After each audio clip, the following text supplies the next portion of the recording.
how is it that Tanzania is classified as a democracy, especially here in Africa?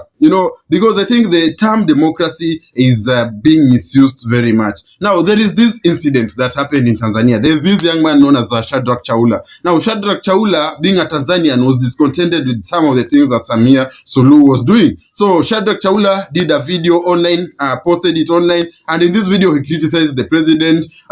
He had a portrait of the president which he burnt in that video. Now, in a normal democracy, you'd expect this to be something that doesn't irritate anyone. This is a normal thing, He's expressing himself, he's not harming anyone, This is just a video, he's not inciting anyone, But you know what happened in Tanzania? This boy was arrested the next day by the Tanzanian police, and he was accused of being a threat to national security of Tanzania, and that is the kind of the charges that that was brought against him, So he was thrown to jail. The case proceeded, and he was found guilty. He was jailed for, I think, 2 years or a fine of $2,000. Now, the Tanzanian citizens, finding this to be quite petty, raised the money and paid the fine for this boy to be released.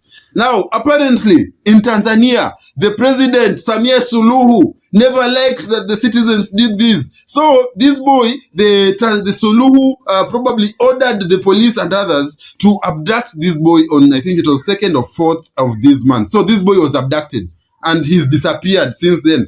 4th, it is now 11th, 12th this month, and he is nowhere to be seen. Yeah, and that is the situation that is happening in Tanzania. This man is being punished for criticizing Suluhu. Yeah.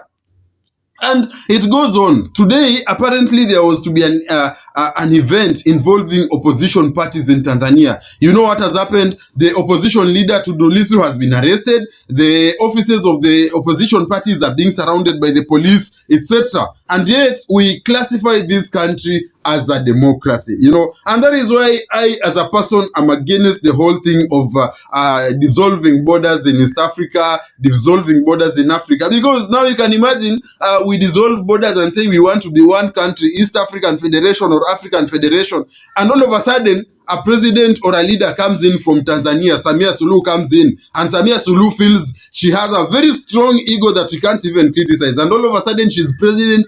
All of a sudden, some of us who are even doing such videos are being thrown into jail because we are criticizing Suluhu. I think that is madness, and I think people in Tanzania should wake up. Wa Tanzania yafaa waamke. 100% Tanzanians wake up.